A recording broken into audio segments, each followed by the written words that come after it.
Welcome to my channel. आज की जो ये वीडियो है इसमें मैं आपको एक एंटीबायोटिक के बारे में बताऊंगा जिसका नाम है सेफाड्रॉक्सिल।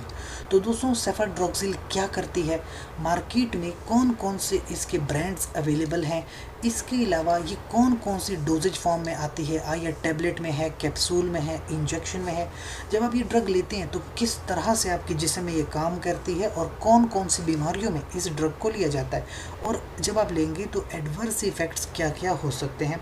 लिहाजा इस वीडियो में इन तमाम चीज़ों के बारे में आपको इन्फॉर्मेशन दी जाएगी, लिहाजा एंड तक हमारे साथ बने रहिए और एंड पे लाइक करना ना भूलिए। सबसे पहले तो मैं आपको बताऊं, जब आपको ये ड्रग प्रेस्क्राइब होती है तो मार्केट में सेड्रॉक्स का एक ब्रांड इसका अवेलेबल है जो कि ओरल सस्पेंशन है, शरबत की फॉर्म में आता है।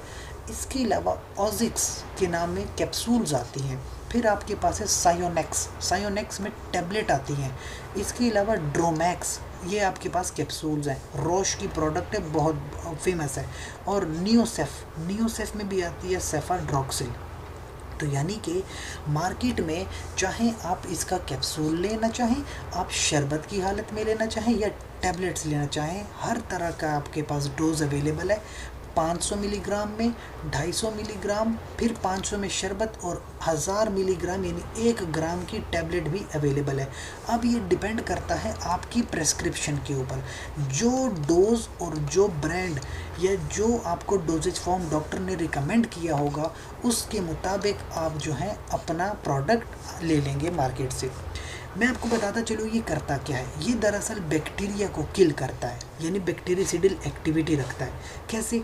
देखिए, फ़र्ज़ कीजिए ये आपके पास बैक्टीरिया है, तो ये जो बैक्टीरिया की जो सेल वॉल होती है ना, ये बैक्टीरिया की सेल वॉल आपस में लिंक्ड होती है, इस तरह से लिंक्ड होती है। ये जो बैक्टीरिया की जो सेल वॉल की क्रॉस लिंकिंग है, इसमें एक एंजाइम होता है। उस एंजाइम का नाम होता है ट्रांसपेप्टाइडेज। ठीक है। अब क्या करती है आपकी ड्रग आती है और ट्रांसपेप्टाइडेज एंजाइम को ब्लॉक कर देती है।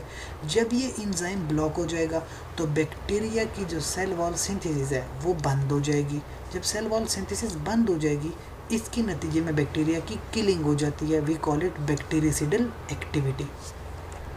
अच्छा, बैक्टीरिया को कौन कौन सी बीमारियों में आप मारते हैं? सबसे पहले तो फेरेंजाइटिस, यानी जो आपके पास रेस्पायरेटरी ट्रैक से ताल्लुक़ रखे इन्फेक्शन।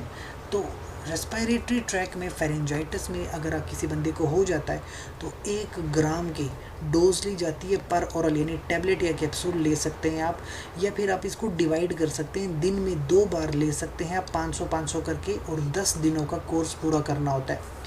जिल्द के ऊपर कोई इन्फेक्शन आ गया है तो तब भी आप 1 ग्राम की डोज लेते हैं, या फिर दिन में 2 बार भी ले सकते हैं। जिन लोगों को टॉन्सिलाइटिस हो गया गले में, तो 1 ग्राम की डोज इनके लिए है। चाहे तो 1000 mg एक साथ ले लें या दिन में डिवाइड करके ले लें 2 बार। 10 दिनों का कोर्स कंप्लीट करना होगा।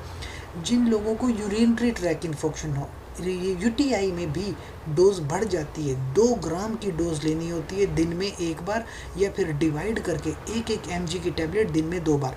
या जिनको एंडोकार्डाइटिस हो जाता है, अक्सर जो लोग डेंटल प्रोसीजर करवाने जा रहे होते हैं या रेस्पायरेटरी ट्रैक का प्रोसीजर, इनमें क्या होता है कि अक्सर यहाँ से जो बैक्टीरिया होते हैं वो हार्ट की तरफ चला जाता है और एंडोकार्डाइटिस हो जाता है इन्हें।